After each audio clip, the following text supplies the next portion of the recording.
On today's episode of the Mark Titus Show, I am joined by Big Cat.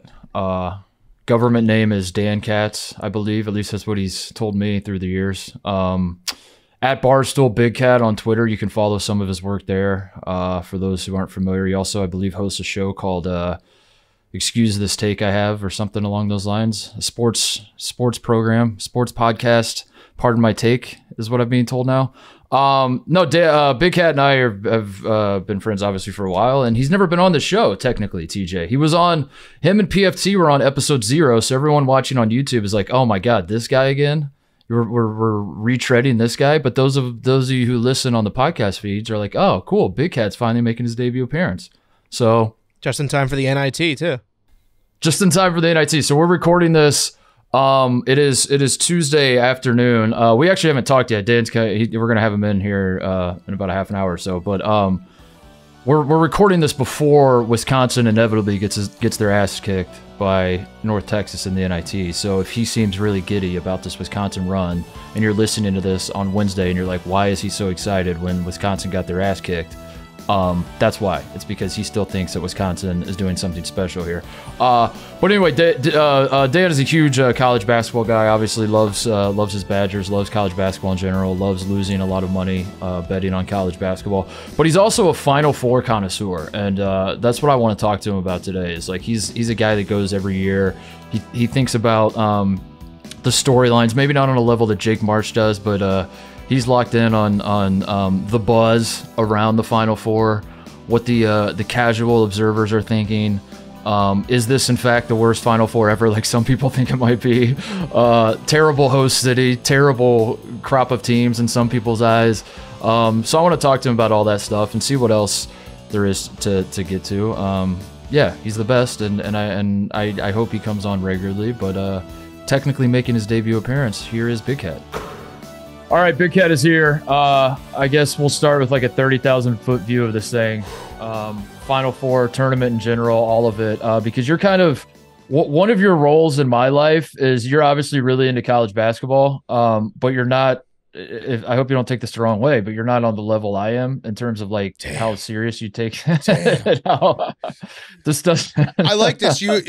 Titus realized quickly the difference between all his other jobs and coming to Barstool is when you have a guest on, insult them right away. But if you were into college basketball like I was, you wouldn't lose so much money betting on it. Whereas I just give out winners. Yeah, that's true. That's a fact. TJ has noticed. That's all fact. I do. That's a fact. But you're like the conduit between the general public and like college basketball media, where like I go to you and I'm like, what are they saying, Dan? Are they saying that the product is dead? Are they saying that like the NBA is, but what are they saying? Yeah. I feel like right now they might be talking a lot of shit about college basketball. What do you think the vibe is going to this Final Four? Because I think the hype might be at an all-time low. Listen, so I actually take that as a compliment, because I do agree. Like, I love college basketball. I watch all season, but I watch all sports, and a lot of the college basketball media, they are only college basketball. They don't look at any other sport. So yes, we are getting trashed. College basketball as a sport is getting absolutely trashed. This goddamn ball in the NCAA tournament has basically proven every NBA guy who's, tweeting nonstop memes in the middle of July because it's free agency, they are doing a victory lap on how bad the shooting is, how bad the playmaking is, how these guys suck. And then you add in the fact that you have a Final Four with 3 teams that have never been to a Final Four as schools, and 2 of the teams, FAU and SDSU, being like a casual college basketball fan or a casual sports fan in general is like, what are these schools? So we're fighting an uphill battle. We even have in our own midst, we have these people fighting against us. Brandon Walker throwing out a bunch of just absolute propaganda bullshit. I will sit here. What's he saying? He's like, the sport's never been worse. I was like, what are you talking about? Like, are you... What? Yeah, listen, it's so easy to trash college basketball right now. It's just the easiest time it's ever been, because you can essentially just say like a few buzzwords. You can be like, shot making, transfer portal, NIL.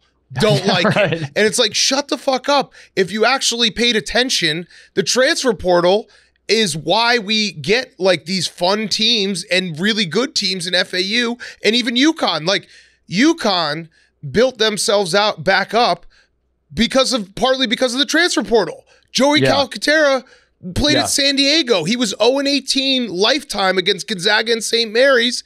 Danny Hurley said, "Hey, come here, be a part of something different. You're not gonna get the minutes you got at San Diego." Like, if your argument is you want to see like teams excel and the transfer portal's ruined it because you don't know who to root for, that's just a stupid argument, because at the end of the day in college sports, we're rooting for the school you went to, and that's what fans want to be. And guess what? UConn's back. That's huge. UConn has a chance. That's a big start. Yeah. UConn has a chance to be the best college basketball program in the last 25 years, which they probably already are, but they would get to 5 if they won it all. What? They are. They are. It's like UConn breaks my brain because like they just like show up and win national titles. Right. This tournament is it's almost too perfect how this has become a UConn tournament, where even if it wasn't UConn in that spot and it was Kansas had come out of the West and we had these 3 other teams, we would all be referring to this as a UConn tournament, right? Because like UConn always wins like the crazy tournaments where everything just breaks wide open, and they didn't feel like now this team is different because this team has for a long time felt like the best team in the country. Yes, they're number 1 on KenPom. They hit back to Brandon Walker. Yeah, they hit a slump, and then they were in early January. If you like tune into college basketball, UConn was the team. They right, and Danny Hurley has said it, like the Big East is a fucking tough league. They hit a point. You'll like this. He also said he thinks that part of the slump was, I think he had that quote where he called one of the refs a clown, and he said it spiraled them out a little bit, and they were getting not a great whistle for a little bit, but they corrected it. I was gonna say Dan Hurley brings that on himself. Where he knows that. He knows. And then you get into not Big East officials that you don't see every single day. You get a new crop of officials, and then when he's motherfucking them, maybe it works now in the tournament. Yeah. But Brandon's saying it's the worst that the product's ever been. I mean, Mississippi State is holding the gun. Yeah. If college basketball is dead, like his fucking program's the one that killed it. For God's sakes, like watching that team is, yeah. I mean, like, what are we talking about? Get out of here. Fix your own house, Brandon, before you attack the rest of us. Whenever someone says that college basketball stinks now, I just assume that they were like a diehard Christian Laettner and Bobby Hurley fan. Because that's what they're actually saying. They're like, I want my guys staying 4 years. And I want, you know what I mean? Like, no, I love where the sport is at. Yeah, there's some weird shit going on that, like, you know, Jack Swarbrick, the Notre Dame AD, released like a op-ed to New York Times that got summarily dunked on online. Like, there's some weird shit that has to be figured out with how all this stuff is going to work. But this tournament has had chaos. This tournament has been awesome, great moments, great games. And I go back to this because I want to talk about the Final Four, but if you followed college basketball all year, what was the thing that we said all year? No one's that good. Everyone is like very packed together. The tournament's going to be crazy. Yeah. The tournament's going to be crazy. That's what we were saying all year. Yeah. And then now the tournament's crazy and everyone's like, damn, this is crazy. Yeah, where are the 1 seeds? Like, dude, we knew this was going to happen. Like, we said it all year that Alabama is probably the only team that has asserted themselves at the extra level, and you could poke a hole in every other team. UCLA, if they don't get the injuries, they probably are the national champion. Alabama lost by 40 at Oklahoma. Right. And then suddenly you're like, maybe they're not that good. Right. You know? So it's like we got what we thought we were going to get, and then everyone flies in at the last second. They're like, this Final Four sucks. Who are these teams? Yeah. I listened to Dave Damashek on Rosillo's show not too long ago. It was maybe a couple months ago. And he put it perfectly because, like, you know, Damashek obviously loves NFL and that's like his thing, but he went to Indiana, so he follows college basketball. And I remember him using like an analogy that, like, NBA people that look down on college basketball, it's like the only thing you'll see where people like say it's an inferior product, and that makes sense. But like, imagine if you had like a buddy who said, you're like, hey man, you want to order a pizza from, you know, like we're thinking of getting pizza and wings for the game tonight. And your buddy was like, there's a 3-star Michelin restaurant 3 miles from us. Why would we get pizza and wings when you could go eat at the 3-star? Right. If someone in your life like said that about every other thing, where you're like, hey, you want to go see this movie, and then your buddy was like, how many Oscars is it nominated for? Right. Because I only watch the highest quality. I only consume the finest. You'd be like, you're a douchebag. Right. Shut up. Right. You're the like, you're the worst. Reason, like yeah. that's the, yeah. That's and to further that analogy, the 3-star Michelin restaurant down the street. Maybe tonight the head chef isn't cooking because he's got load management and he played it back to back. So like, I had a really tough shift last night and he's taking today off. Yeah. You don't know until you buy the ticket and already sitting courtside at your seat and they're like, the chef's off tonight. We're gonna do chicken tenders. So I love the NBA. I love the NBA playoffs. It's obviously like the best way to put it. And I think you might have said this. A lot of people know this, but just to reiterate it, the NBA, the 14th best guy or the 12th best guy on the NBA team would be the best shooter on a college team. That's how it works now in today's NBA. Everyone can shoot. Everyone is a phenomenal offensive player. I'm watching college basketball not because I'm like, damn, they're bricking all these threes. This sucks. It's the history of the programs. It's the watching like 19-year-old kids have to go to Fog Allen on a Tuesday night. Like it's the fact that every game matters when you're trying to get into this tournament. I don't care. People can argue till the day is long. I watch the Bulls. Any other NBA game besides maybe like the Saturday night showcase game in the middle of February, it doesn't matter because once we get to the playoffs, the best team is going to assert themselves. So I don't care if there's an upset in the middle of February. I know that the Bucks, when they start playing in June and Giannis is just dunking on people, that's what will matter.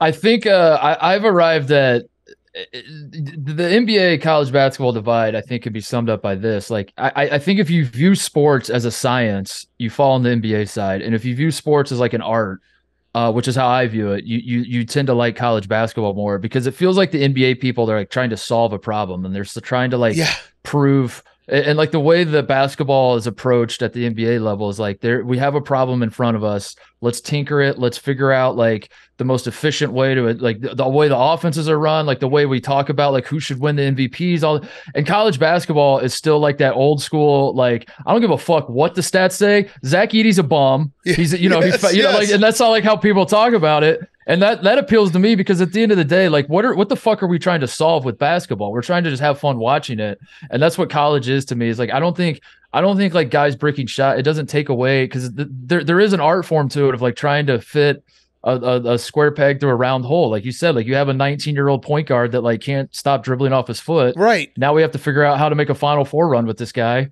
That's interesting. That's compelling. That's compelling theater to me. Yeah, you have a team that you can watch and you'd be like, have they ever practiced trying to beat a press? And that might be the first time they've ever tried to beat a press. And it so happens it's in the Sweet 16. And you're like, what am I watching right now? Yeah, I agree. It's like the college basketball. It's a love affair. Like NBA is you're awed by how incredible everyone is and how exceptional it is. And like I said, the NBA finals, the NBA playoffs, I fucking love them.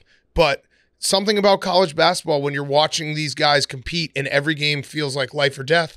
I don't know. I will always stick up for college sports, and I don't care how many NIL fucking deals guys get, and you know that like the point guard for Kennesaw State is making $50,000 from the local Ford dealership. I don't care. I don't care. I want them to make money.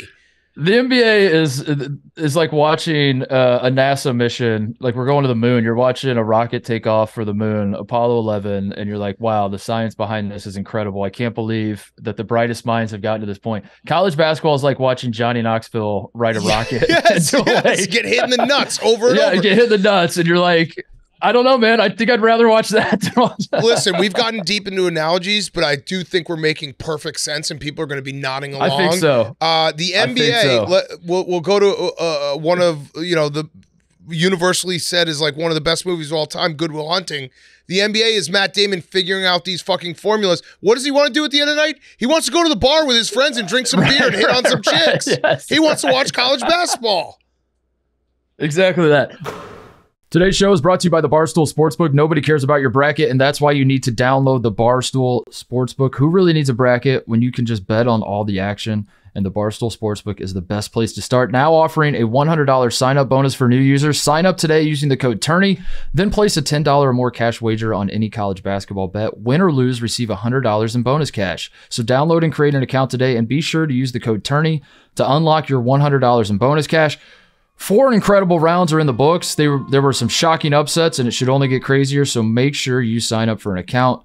You get your $100 bonus, but we'll also have special bets and picks from Big Cat and Dave, and great promos like Parlay Insurance, Underdog Insurance, and more. So download the Barstool Sportsbook and create an account today, and be sure to use code TOURNEY to unlock your $100 in bonus cash. Must be 21 plus. Gambling problem? Call 1-800-GAMBLER.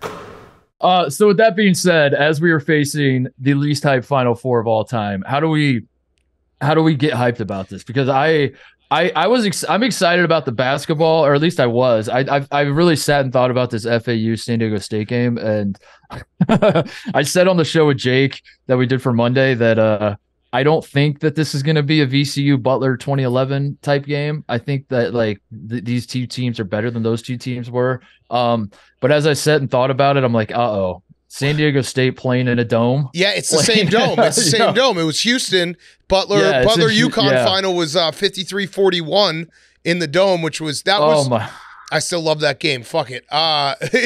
We shouldn't bring up that game because we just made like 15 minutes of great points. Yeah. And we're like, remember when it was 53-41 in a national championship final?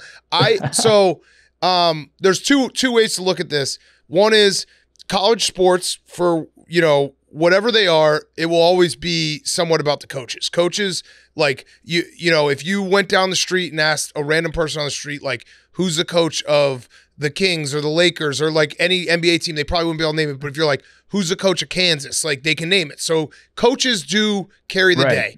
And in this Final Four, you have basketball royalty in Danny Hurley, who, if you are someone who hasn't watched a lot of UConn or college basketball, Danny Hurley is my favorite coach in the entire world to watch. You saw it in the Gonzaga game when they were up 30 with 4.5 minutes left, and he was screaming at his guys, "What the fuck are we doing here?" and scowling at them. He's like a ball of energy that he can get a technical at any moment in any part of the game, first whistle to the final. He's awesome to watch. On the other side, you have Jim Larinaga, who's taking his second team to the Final Four. If you don't remember George Mason, that was an incredible story. That was like upsets before upsets became cool.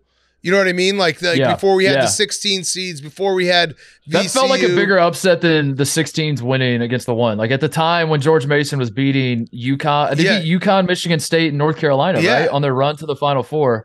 That felt like the biggest upset run we've ever seen in all of basketball. Yeah. Right. And he is like the coolest guy. He's the opposite of Danny Hurley, and they're both great coaches, so it's not like a negative, but like the way he coaches, he's embraced the like grandfather role and like letting his guys have fun and just being there for the ride. Like, he's an awesome story. And then on the other side, you got two guys who Dutcher is a phenomenal coach. And then Dusty May will probably be coaching one of these blue bloods in the next 5 years. So I think that from the coaching angle, it's very compelling because you got, like I said, the old hat, Danny Hurley, who, he's got it set up at UConn now, where if he starts having a string of success, he will be in the conversation of some of these all-time greats. And then on the other side of the bracket, two guys that, have done a great job with their programs and could be in, the more sexy blue blood schools in the coming years.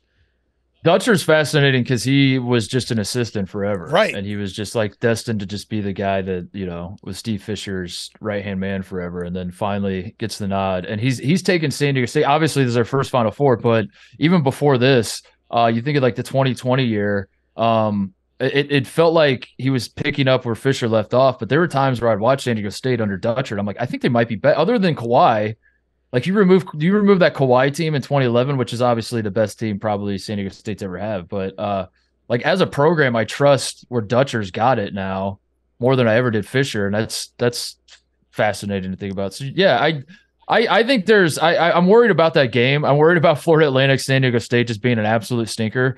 But I am excited because I think like you have three programs making their debut Final Four, like you said. You have they're not the highest seeds. It's the first Final Four without a 1, 2, or 3. But all 4 of these schools have been very, very good all year. Florida Atlantic literally leads the country in wins. They're 35-3. San Diego State won the Mountain West tournament. They are a program that, if you pay any attention to college basketball, has been relevant for a while. They haven't had a ton of March success, but they've had players. They've been good. They've been on your radar. UConn is the best team according to KenPom in the entire country, and as we said earlier, they've passed the eye test all season long except for the one slump they had. And then Miami won the ACC, and it's like if you package it that way, these are 4 great deserving teams, but at the same time, I can't help but notice that like people just seem to be out on this Final, and rightfully so, I guess. But it just kind of sucks. I wonder how much Houston plays into that, because Houston sucks as a Final Four city. It does. No offense to Houstonians, but it's just not set up. The Final Four should be in New Orleans, San Antonio, and Indianapolis. That's it. Those are the 3, right? Yeah, those are the 3. Those are you get in it, you show up, and you never get in a car. Well, Vegas is going to get in the mix. Yeah, obviously. That's true. But Vegas is going to throw their hat in the ring here. So San Diego State FAU, San Diego State can make any game a stinker, so to speak. I am interested, though, from a matchup standpoint. Like FAU, they play such good offense, and they have great spacing, and they're 4 out, and everyone can shoot. So I mean, I know that you could say, well, Alabama was similar, but not exactly, because Alabama truly was like, either we're shooting threes or we're getting dunks, and we're not doing anything else. So I do think that game is going to be very, very fun and like a tight. I think both teams, like, just looking at it, I don't know who has the matchup edge, because San Diego State can fuck up anyone with their defense, but then they also have to figure out a way to get buckets, which is not always the easiest thing for them. It's not easy. If Florida Atlantic is willing to take mid-range shots, they will get a lot of open mid-range shots. Alabama was not. I lost my mind on Monday doing the show with Jake, like thinking back on that Alabama game and how Javon Quinterly would be wide open for a 15-foot pull-up, and he's like, you know what I'm going to do? I'm going to drive into Nathan Minson and get my shit stuffed yet again. Dude, Alabama. For the 12th time this game. I mean, Nate Oates deserves a ton of criticism for how he coached that game. Absolutely. He's still sitting on a golf course with 2 timeouts in his back pocket, which is just unconscionable in March play. But he fouled. He was down 2 with 48 seconds left and fouled. It's insane. And he also, why? I know they ended up shooting, I think, like 15 for 20 from free throws, so you can't be like, oh, they missed their free throws, but they did miss a few down the stretch that were big. And this also is Nate Oates' fault. He should have made those. This is my old dad. This is my old man take. My yelling at clouds, because it did happen a few years ago where Alabama got bounced because they missed some free throws. If your entire game plan is 3-pointers or dunks, no shit, you can't hit a free throw. You don't practice shooting free throws. You don't practice the mid-range game. It's crazy. So I just love that take, because I always will, like, when Alabama ever misses any team like that that's just so reliant on the analytics, I'm like, yeah, you should probably take your free throws from the top of the circle, because that's a shot you can hit. Spin the ball to yourself and shoot jump shots. I just got like a flashback to the 08 title game where all year everyone was like, Memphis can't shoot free throws. This is going to bite them. This is going to bite them. This is going to bite them. It always does. When Derrick Rose missed the free throw to send the game to, and then Chalmers with the shot, send the game to overtime. That had to have been the peak old man watching basketball moment in the history of college basketball, where like every dad was like, I knew it. Yeah. I've been saying it all year with this team. and then they had a decade later, Villanova make their runs where they literally never missed free throws. They never missed. And you're like, see, make your free throws, win a title. So speaking of Villanova, I thought about this today, that we're going back to Houston, the Final Four. I don't know how much you pay attention to I mean, you noticed that the last UConn, the 2011 UConn was in Houston. So I'm sure you pay attention to this, but we had the worst national championship of all time 2 times ago was in Houston, and then the best national championship of all time the last time it was in Houston. So I find that a fascinating storyline as we go in here. Yeah, because the Villanova Carolina was last time it was in Houston. Because I remember going out of the 2011 Final Four in Houston, I was like, never have it there again. No one can shoot. And then you have the Chris Jenkins shot, which was like an all-time March moment. And that game was played at such a high level. So I'm going to give Houston another shot. I'm willing to give Houston another shot. Last year was so fun. Yeah. I think that's part of it too. Going into this year is just like, we think about what was going on last year, like it can never be topped. But I feel like I said that after 2015, which I know is bittersweet for you, but the 2015 Final Four, when I left that, I was like, I don't know how any Final Four could top this. I watched Wisconsin beat undefeated Kentucky. Then the title game was an all timer. But then last year topped it. But now I feel like that this Final Four is fighting against that as well. Like going into last year, it was the hype was at an all time level, and now we're at an all time low. I don't know. I'd like to see it balance out at some point. Yeah, and people will say, "Oh, no one's gonna watch." I don't give a fuck what the ratings are. And guess what? There are going to be a lot of people who watch UConn Miami because that matchup is also like crazy to me because UConn's playing the best ball. That's not like a hot take. They've completely dominated outside of the Iona first half where Iona hit every shot. And Miami hits every shot. Miami hits every shot. They cannot I think UConn's a better team, but what if Miami just keeps hitting every shot like they have? And also, it's like a fascinating matchup because I think if it's a game where if you play it 100 times, UConn probably wins 70 times. But there's definitely a world where Dan Hurley's going to have like some interesting matchups that he has to deal with because UConn has a very good defensive lineup that's not their best offensive lineup. So do they want to say, hey, we're going to stop you and we'll figure out a way to get buckets one way or the other? Or are they going to say, let's roll the ball out, we'll go shot for shot, and our guys will make more shots? And the other thing that Jake and I were talking about was UConn is very comfortable beating the piss out of everyone they're playing in this tournament. Miami has been very comfortable coming from behind, playing in close games, like not even really paying attention to the score and time and just going out there and hooping and not letting the moment swallow them alive. They were down 13 they were down, were they down more than that? Yeah, they were down 13 with 13. Like 10 left. They were down 13, to Texas. And at no point did it feel like they were panicking, even as they were making their comeback. They weren't. They were just like, yeah, we're fine. It'll work out. Maybe we'll tighten up the defense a little bit. But so that could be fascinating. It's like UConn's up like 11 with 8 at the under 8 timeout, and they're all like, popping their jerseys. Right. Dan Hurley's getting the crowd going, and they think that they've won. And Miami's like, this is far from over. Watch this. Yeah. And the other thing about UConn, we always love like the story of the guy who had an incredible tournament and like this crowning of a certain player. Sonogo is that guy. Like, I don't know. He has been so dominant, and Miami's going to struggle with that. So it's like, and UConn has bigs that they can just throw at you. So I don't know. I love this game. I'm going to like love watching this game. I think it's a fascinating matchup because I really do think UConn has more ways to win. But Miami might just hit all their shots.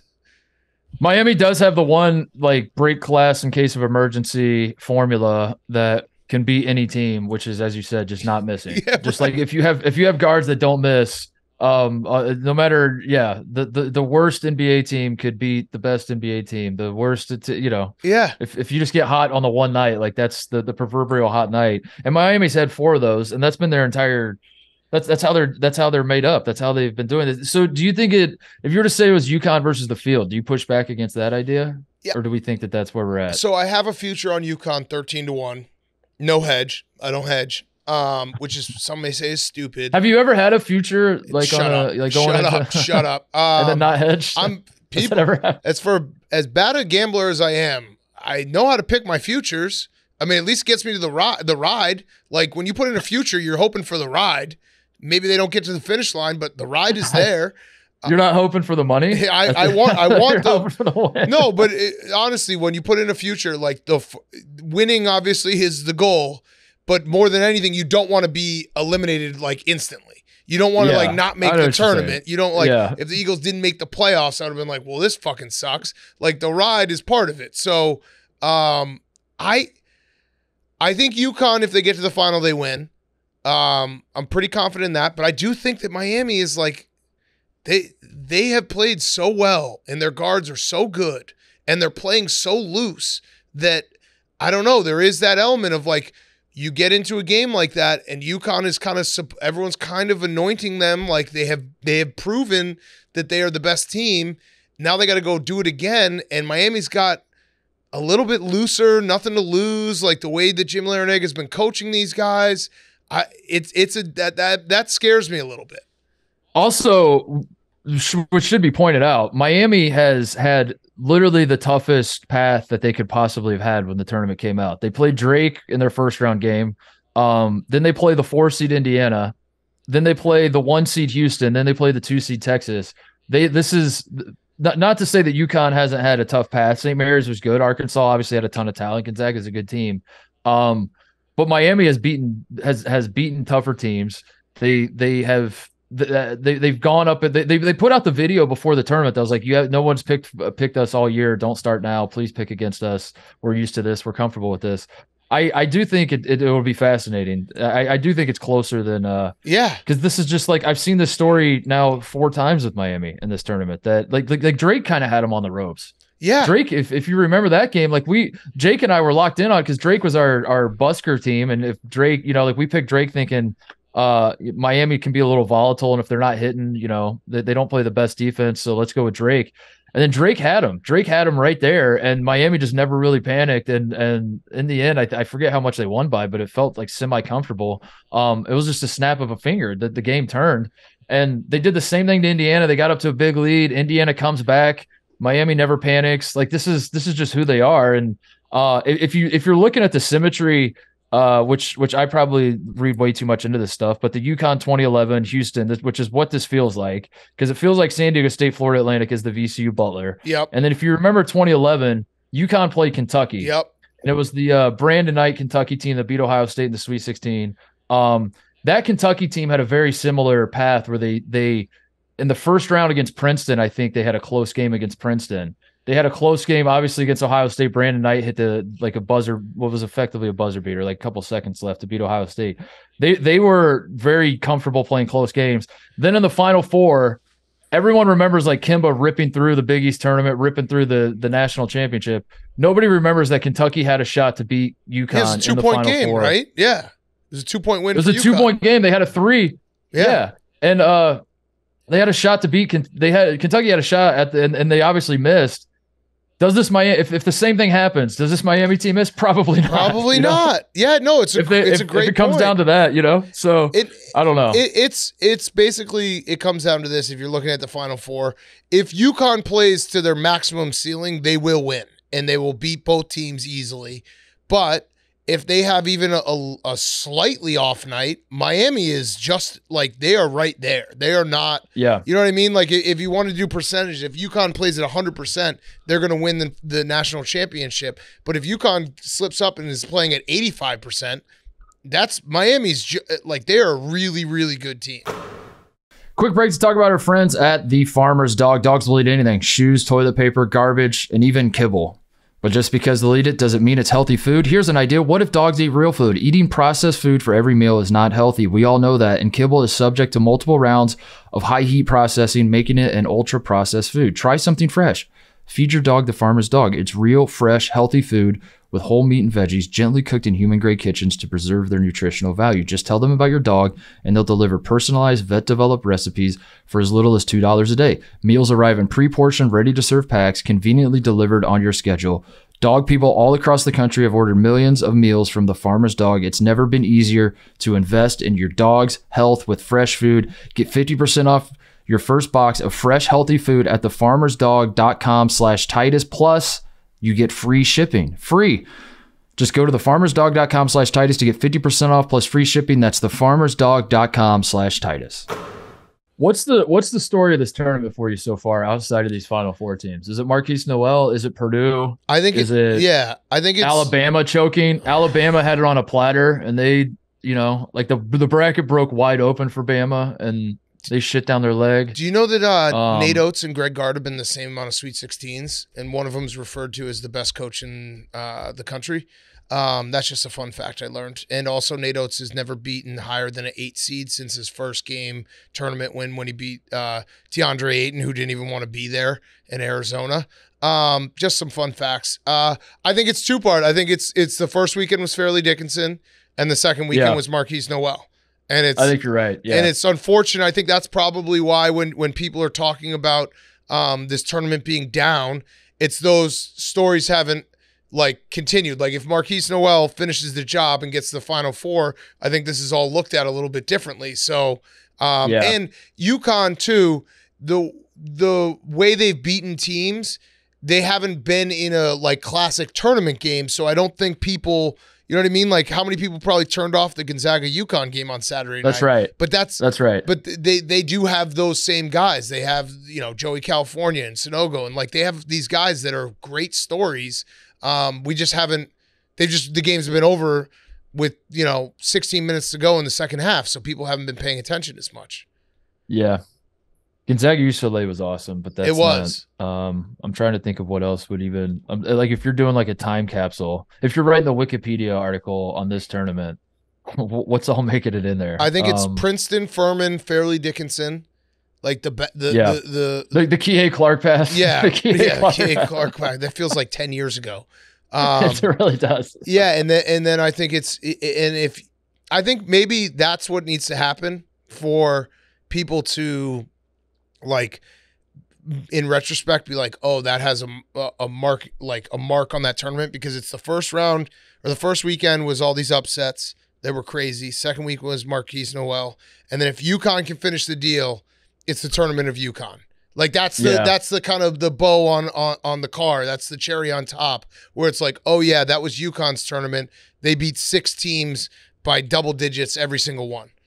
So if UConn wins this, let's do what every UConn fan is doing right now and jump way ahead, and let's just pretend that UConn's already won it, because that seems to be how everyone. I don't like that. I don't like that. I don't like that. If UConn wins this is their 5th title in 24 years. Say 24 99 to 23 tournament. 20, yeah. So 24 years. Yeah. Yeah.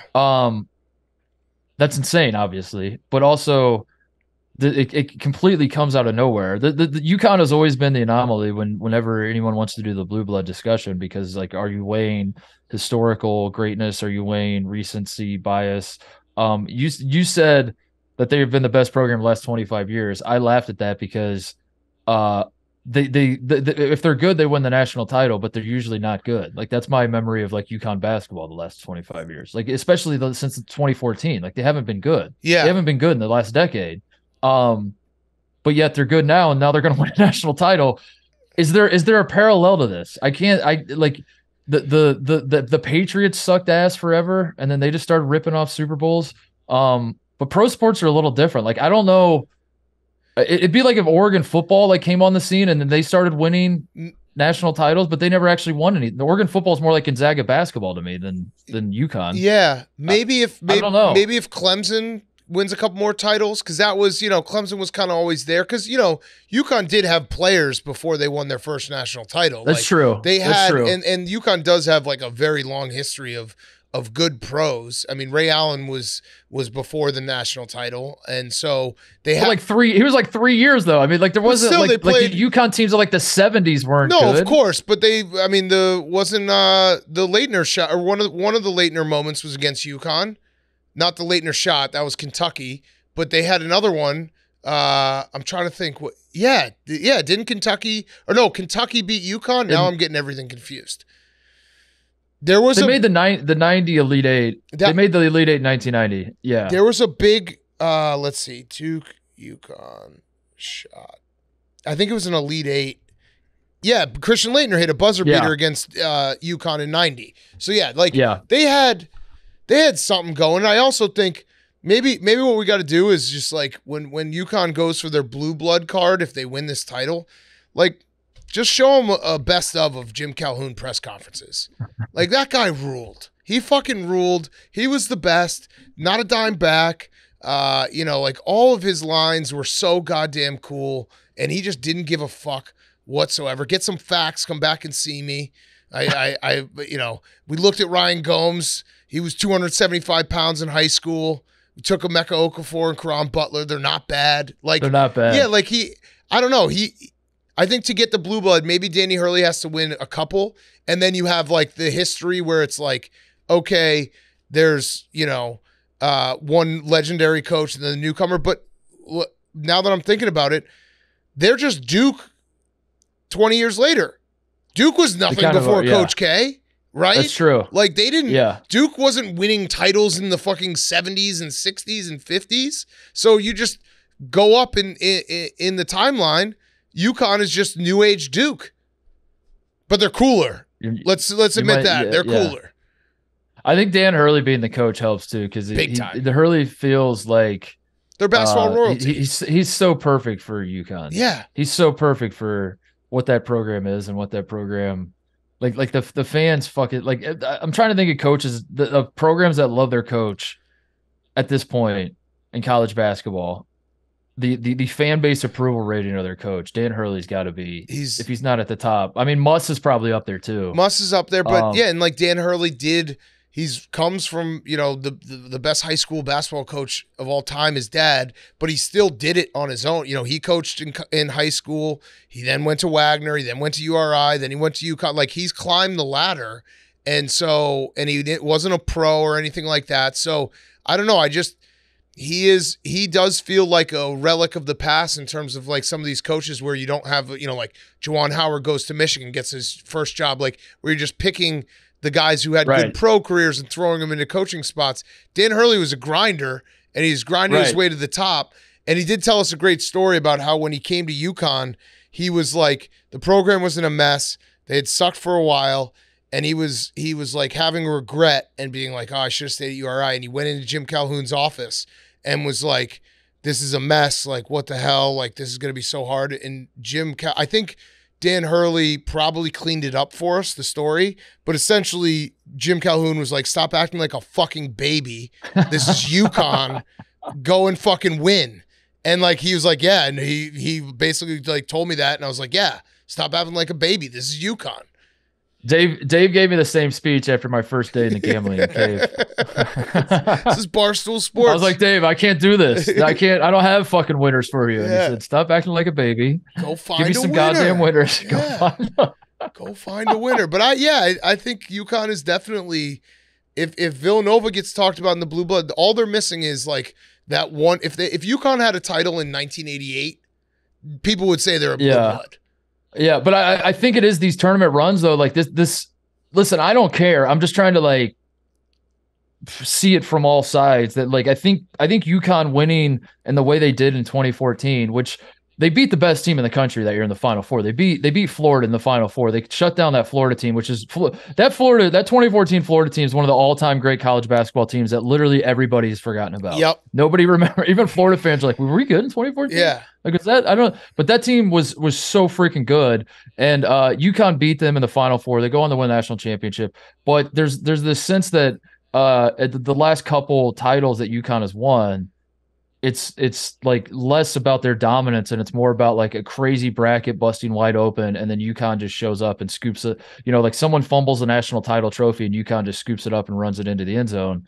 And that's what I fear is like this tournament, even though these teams are good, you're going to look back on this. I mean, people aren't even looking back on it. They're saying it now that like San Diego State, Florida Atlantic, and Miami, of course UConn's here. Of course UConn's going to add another banner when it's, the wackiest tournament we've ever seen.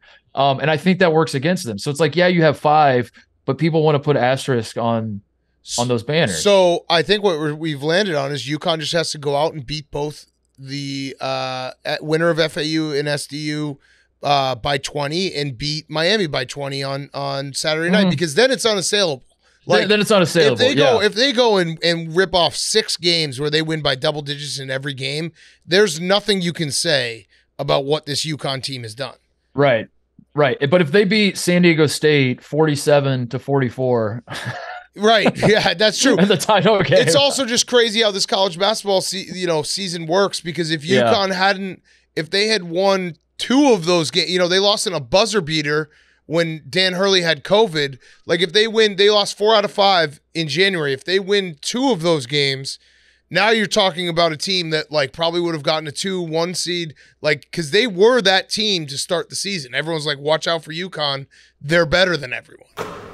Quick break to talk about Elevated by Astroflav. Tired of being soft when you should be hard? 40% of men suffer from hormonal imbalances and low testosterone, and no one is willing to talk about it. The average male testosterone level has decreased by 26% over the past 3 decades.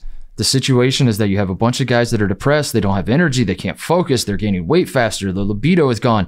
Elevated by Astroflav is an all-natural testosterone booster containing 2 powerful ingredients, Fedosia agrestis and Tonkat Ali.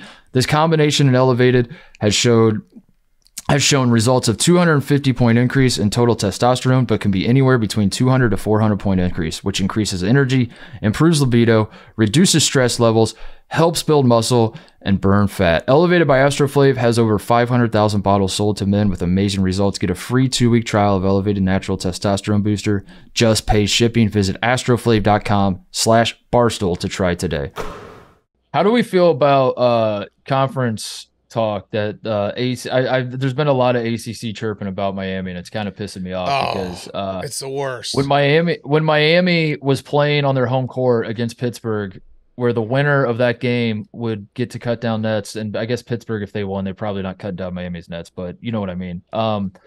The winner of that game was going to clinch a share of the ACC title, and that game took place on ACC Network because North Carolina and Duke were battling it out for the 4 seed in the ACC tournament or whatever they ended up being. And like the ACC people themselves disregarded Miami, disregarded like the ACC people were like, our season sucks. And then all of a sudden they have a team in the Final Four and they're puffing their chest saying, we are a great basketball conference. I assume, being a fellow Big Ten guy, this drives you insane. As well. That we're supposed to believe that Conference USA was better than the Big 12 all along because Conference USA got a team in and the Big 12 did not. Well, hold on. Conference USA might be the best conference because they're going for the elusive Triple Crown. They had Charlotte won the CBI. North Texas, as we're taping this, North Texas is playing against my Badgers, but North Texas and UAB, we could have an all Conference USA NIT final. And then what's that score, by the way? Score update. All right, so we're taping this at 4:00. I think if you're, I don't know, when does this drop? When does this drop? Tonight. What time? Late. Okay, so pretend it's halftime. It'll be after the game, yeah. Pretend it's halftime. Oh, the game hasn't started yet. No, pretend it's halftime. I'm gonna make a prediction. Wisconsin's up 23-21 at halftime. That feels right. But either way, Conference USA's been awesome. They're awesome. FAU, if they win the Triple Crown, what are you gonna say? They're the best conference in the country. It's facts. All right, that backfired. All right, I don't know what else we got to talk about. Houston in general, we're not excited about this. How do we get excited about making the trip? What are we doing in Houston? We're doing a live show. We're doing a couple live shows. 2 live shows. Kirby's Ice House, Friday from 5 to 7, and then Saturday from 2 to 4, I believe. 1 to 3. 1 to 3 Central. We'll have to find wings. We'll have to go on a wing date. We got to do wings on Sunday. Yeah, is Steve coming? I feel like this is. Are the people still coming that usually come to the Final Four? I don't know. Steve might not be coming. Out? We gotta rip him if he's not coming. I could see Steve. I could see Steve bowing out of this one. Yeah, I could too. I was gonna say too. Duke's not in it, you know. Yeah, Duke didn't make it. So Steve only cares about blue bloods. That's a fact.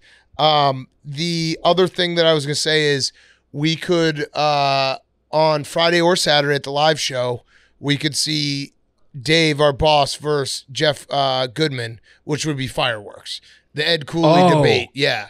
So I think we're gonna have him be on, and it would be incredible to watch. And Johnny Fanta will be there, so we'll make it fun. It's just, and it's no offense to Houston as a city. It's just that Final Fours are better when you show up and you don't have to get in a car. I just believe that. Like Houston, you have to drive everywhere. Like San Antonio, when we go to San Antonio, I just show up, check into my hotel, eat 10 billion tortilla chips, and then wake up on Tuesday. I'm like, all right, time to go home. Yeah, you're right. New Orleans is the same way. Indianapolis was built, I think it was literally built for the Final Four. I swear, like in the original charter, they were just like, let's plan this whole city around hosting a Final Four.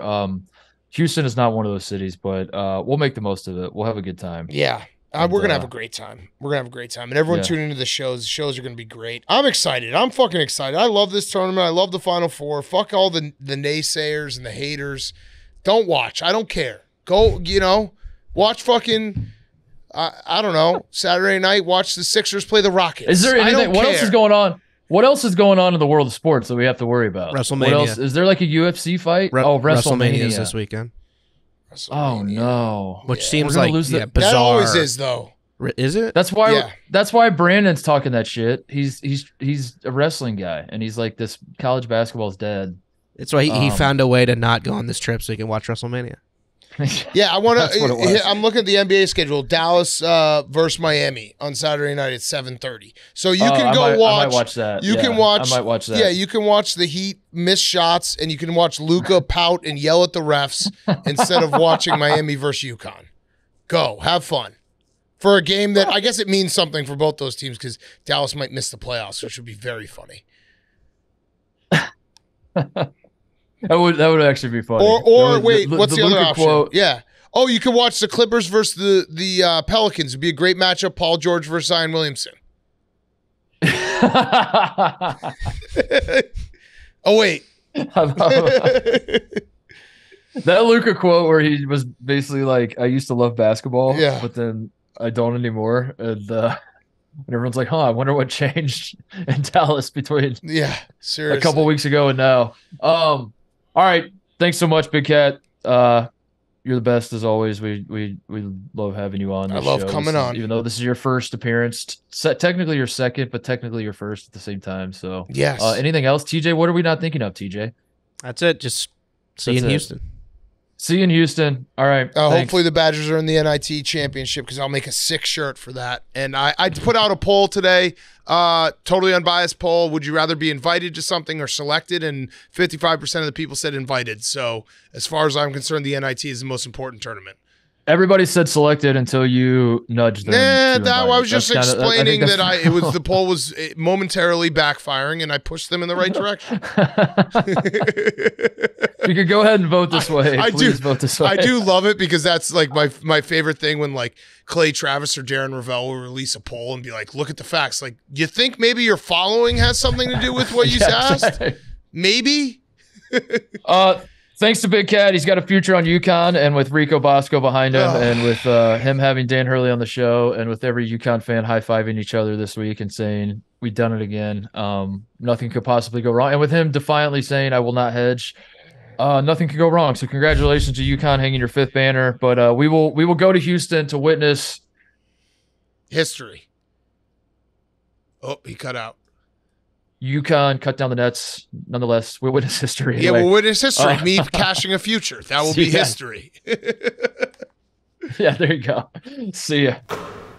There's nothing like the excitement of the big tournament, but every buzzer beater for your team is someone else's bracket buster, and every game is a chance to turn the tables. When your pride or your money is on the line and you need to take a beat, take a moment to chill with an ice cold Coors Light, just like I did last night watching the Lady Buckeyes get a very unfavorable whistle against Virginia Tech. I'm not a guy that likes to spend a lot of time talking about the refs after games, unless it's my team. And if my team loses, then I'm more willing to talk about how the refs screwed us. And this woman, Liz Kitley, getting the Zach Edey treatment against my Buckeyes, getting they 0.3 seconds called. Every foul gets called her way. I got to the point I had to turn the game off. I had to reach for an ice cold Coors Light. I needed my moment of chill. And I still don't know what happened. Maybe they won, maybe they didn't. I don't know. I didn't see the final. So that was my experience. But I did know this.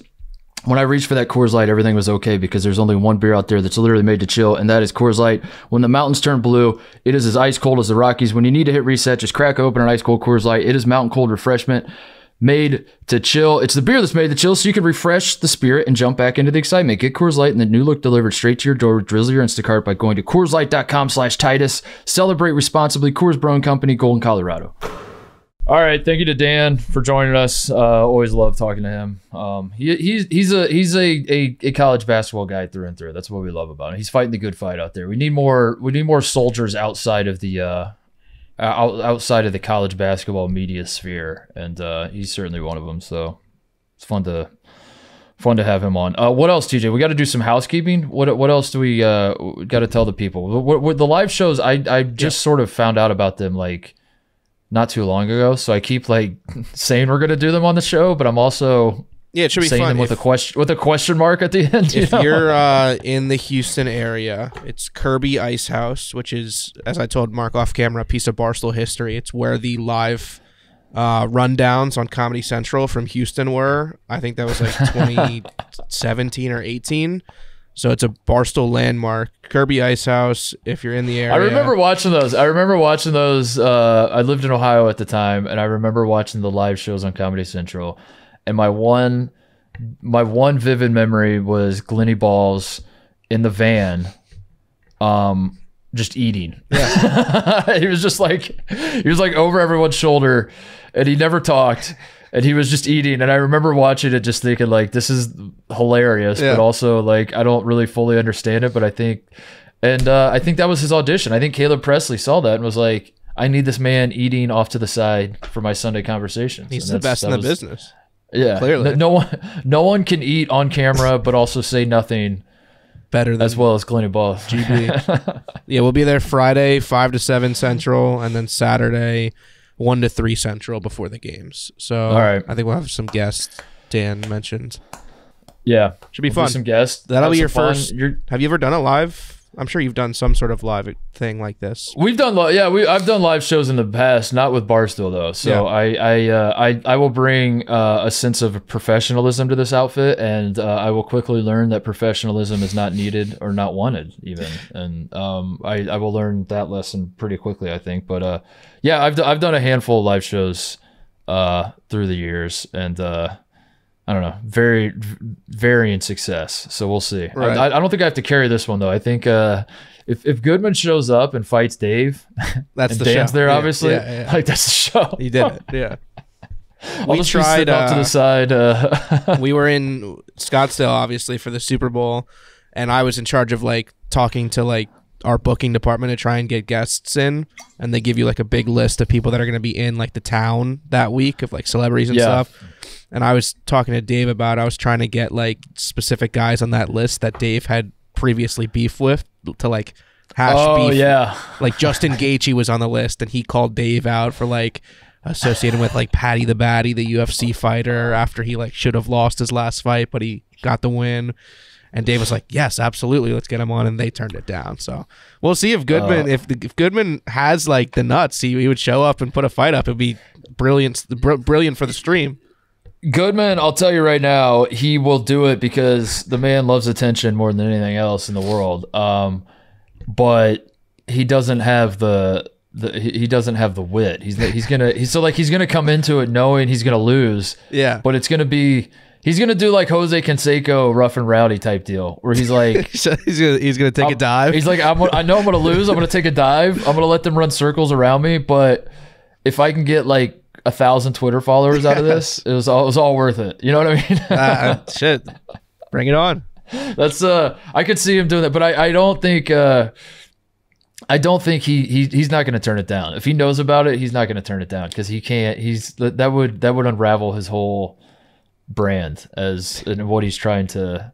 Yeah, yeah. Awesome. Goodman's good. That is going to be funny. I'm trying to think of like who I have beef with that. The biggest beefs I have that. Not at this live show, but just in general. That like if I had to have someone on my show to like hash out a beef, it would be like Evan Turner. Obviously, through the years, I wrote a bunch of shit about him, but we're actually kind of friends now. But I'm gonna have him on the show at some point. Tom Crean, I used to shit on like crazy. TJ, yeah. Tom Crean called me one time out of the blue, and just I didn't have his number, and it was just an unknown number, and I usually don't answer unknown numbers, but for some reason I answered it, and I was like, hello, and he goes, do you have a problem with me? And I was like, what? And he's like, this is Tom Crean, and you just like write just the most heinous shit, and he's not wrong. And like I look back on it now, and I'm like, yeah, I probably, because I was like 25 years old writing columns for Grantland, and I would just shit on Tom Crean like crazy because he just kind of had a doofus face, and I don't know, he was an easy target. So that's probably one. I don't know. I'm trying to think of who else. Jeff Goodman's probably on the list, just in general. I feel like Jeff Goodman's on everyone's list. Yeah. Let's hash some beefs out. I need to put my list together. Maybe we do that like over the summer. We just do like beef hash week on the show where we just invite like everyone that I've ever fought with. And I'll sit in the background and I'll eat beef and hash. Yeah. You eat beef. We are doing. I want to do a Final Four preview in earnest for Friday. I'm gonna put some notes together and try to have some more concentrated, collect my thoughts on all these teams and do a more proper preview, I think, for the show. This Today with Dan was not trying to replace that, just in case anyone cares about that sort of thing. We'll do a preview show on Friday. I think the schedule is then Monday morning we're gonna put a show out, so we'll record Sunday. That's like a recap of the Saturday games and like a final a national title preview for Monday, and then we'll do a show Monday night, obviously after the national championship. So that seems to be the schedule, and I think we're good with that. I think that's it. Is there anything else? I mean, subscribe, please. Yep, please.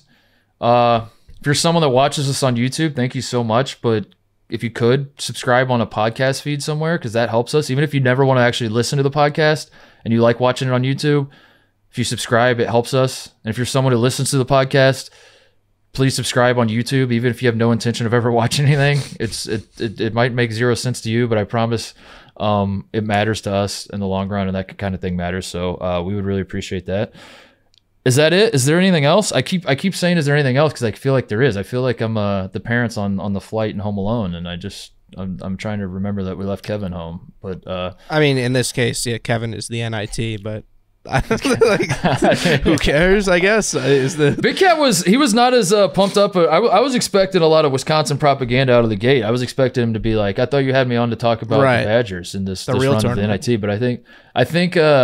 He got to a point where he was so defeated by this basketball team this year that I think he's trying as a bit to talk himself into caring about the NIT run. But right. Because there are two separate NIT teams. There's the NIT team that's like the Wisconsin, where you were definitively in the tournament at some point and you just shit the bed down the stretch, and and Rutgers, that was the Rutgers story. And then there's like the young team that is a year or two away from being pretty good, but you have a good recruiting class and you took some ups and downs this year, but now you're in the NIT, and like this experience could be really helpful moving forward. And those are when you're cheering for one of those teams, you get really, really excited about the NIT. And when you're a team that, like, I remember looking at bracketology in early February and we were a 9 seed, what the hell happened? You tend to not really care that much about the NIT, as it turns out. And I think that was it. But if they win it, he will be insufferable. We know that. If they win the NIT, he will be insufferable about it. Yeah, I would have done the same. Yeah, come see us if you're in Houston. Please do that. Next show we'll put out Friday, recording Thursday after we got boots on the ground in Houston. So I'm excited to get back in person after a couple remote shows with TJ. We'll be back in doing this in person in Houston. Yeah, we'll put out a Final Four preview on Friday for everybody. See you guys then. Please subscribe. Goodbye.